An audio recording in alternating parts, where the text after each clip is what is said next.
Alright, another stupid fucking rant from me. You're welcome. uh,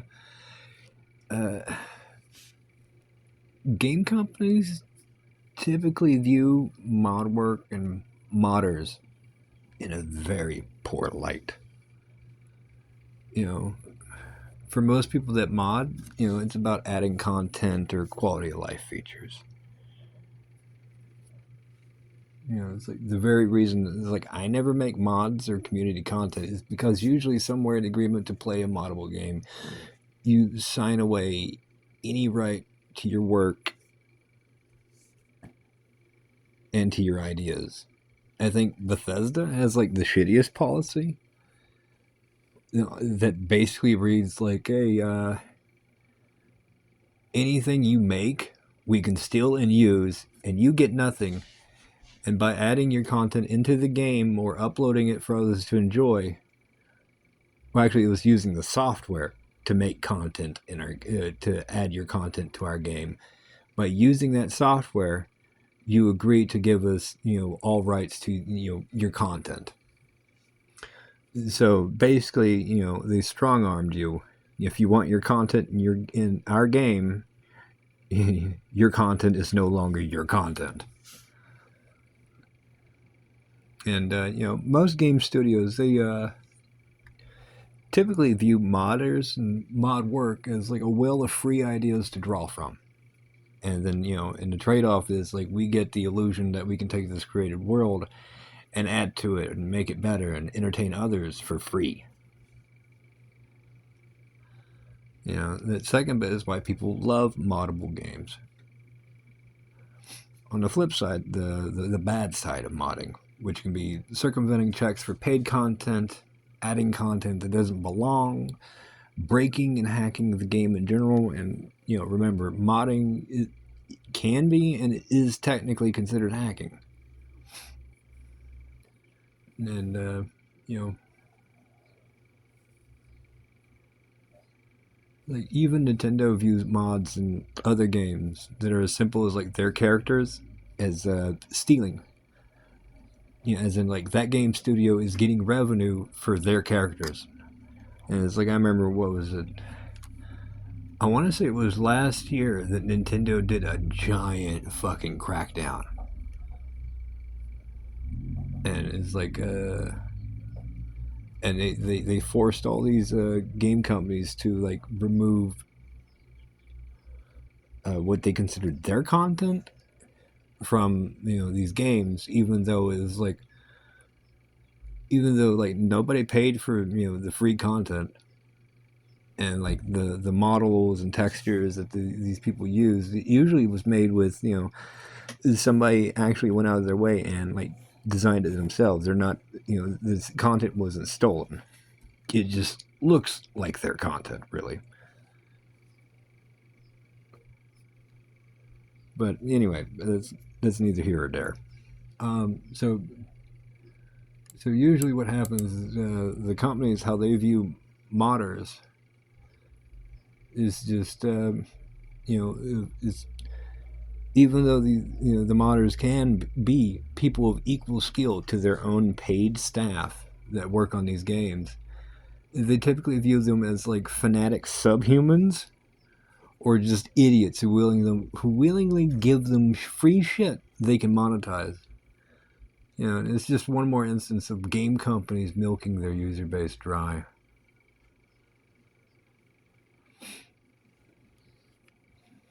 Now, all this was brought up by the Halo dig site leaks. This is why I'm talking about it. I was watching a video on Halo Studios and like Microsoft exploiting the dig site team. And like to take it back to that video, Microsoft has always been shady as fuck, but they hit it well for the most part. It's like every iteration of Windows, I look for specific features, and each year they never happen because it falls into modding, which is like this simple shit, such as like changing the boot logo, replacing the start menu button symbol, or even colored backgrounds in folders, so I can like at a glance find which one I want to get into without reading. But if they gave us the option to mod, then we can add in our own features, and if we can add in our own features, we don't need to buy the new shiny OS. And because of that, that's why every iteration of Windows is like literally more or less the same. They just move stuff around so it seems like an improvement over the last version, when all they really did was change the limitations they put in place when they originally made that OS, which is usually like the maximum RAM size, the maximum storage size, and they move the buttons to like new locations and change the size of those buttons. So it very much looks like it's different, or they just like give it a fresh paint job. And then on top of that, they'll go back to their older version, which is like, I guess in this case it would be like Windows 10. They go back to Windows 10 and then they turn off the antivirus and like safety updates that happen, so that their new version is very much an quote unquote improvement, even though it's still 64-bit and like 86. Is it 86? I think it's 86. Let's see. Yeah, x86.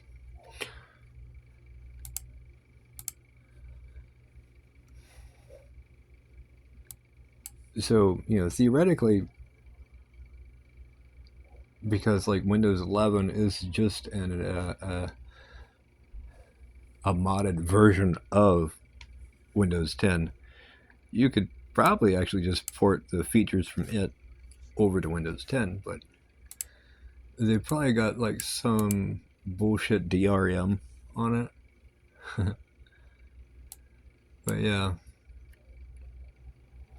And like how this plays into like modding more is like they are more than happy to like steal anything that you do on their system, which it's like it's the same agreement from that Bethesda thing where it's like, hey, by using our stuff, we get to take your stuff. It's like what, that AI in Windows 11, it regularly takes screenshots, and I think you talk to somebody from Microsoft about it, they'll be like, well, it's so we can like see what you do and then make improvements and like add features. But it's also like marketed as a way to like, oh hey, this is always on, you can't get rid of it, but it'll keep track of what you do, so if you ever like forget what the fuck you're doing, you can go back and look at the screenshots. But anybody with like half a brain knows like actually it's a fucking narc. It's a thieving narc.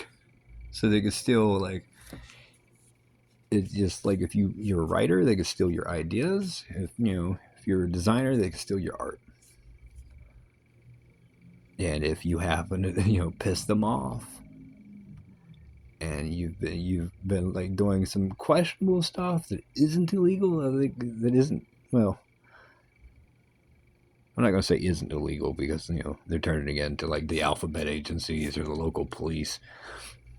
But it's something that's like shifty, such as like, oh, you pirated a movie, or like something stupid like that.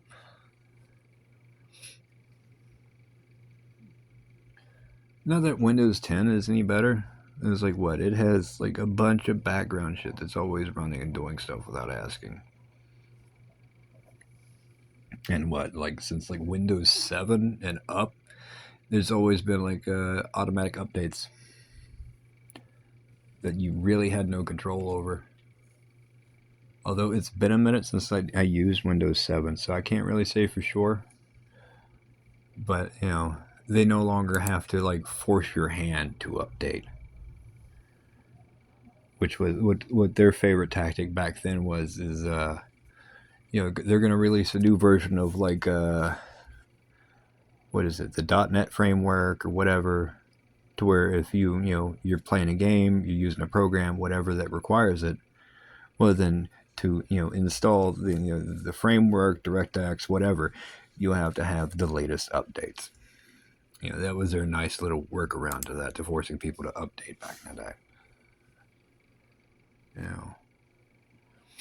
And on top of the updates, there's also like, it's always kept track of like what you have installed since I think Windows 7.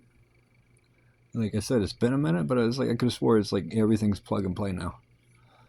Like the computer itself automatically recognizes what hardware you got in your system and downloads the stuff for you and installs it for you without asking.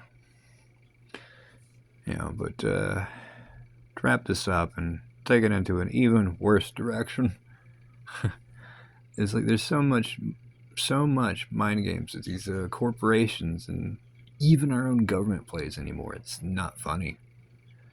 It makes me think of the boiling frog syndrome, where if you drop a frog in hot water, it'll jump out and run away. But if you drop it in like I guess room temperature water, it'll stay. And then if you slowly heat it up over time, the frog will stay in until it's cooked and dead.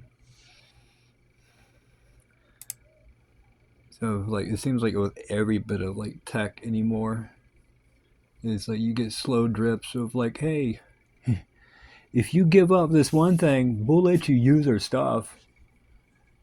And it's like, what is this became like super apparent when smartphones came out and you had every single app asking for permissions on stuff. And it's like hell, I even remember a conversation I had recently where somebody was like, well, you they don't need to put bugs in our houses. We already carry one around with us everywhere. We've already given that, our, privacy up. What, why are you fighting for your privacy? But we're running out of shit to give up in return for stuff. And to continue down this route, it's like I'm hoping an alternative to Windows comes along that knocks Microsoft off their fucking pedestal. That isn't Linux. Although it's like I would be okay with like a more user-friendly Linux without the hours of command line input to install anything. Oh. But yeah, there's also like, what was it, the Microsoft and like Activision. It was like, what was it? Lately, Microsoft talked about using generative AI to add, to make content for their games and to like have games that are more reactive to the players. And then there is the whole, what was it, the six-fingered Santa in the Call of Duty game. So Activision, which is owned by Microsoft, is very much using AI as well.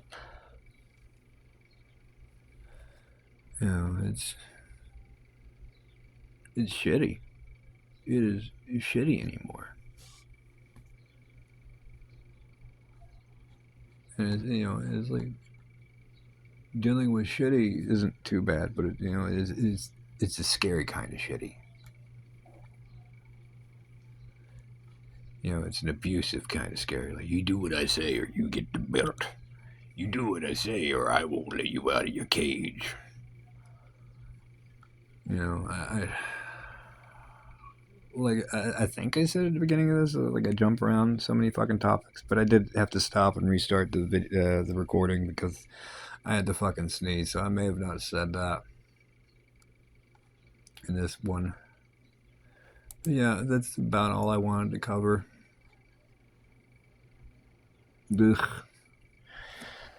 Ugh. Stay safe.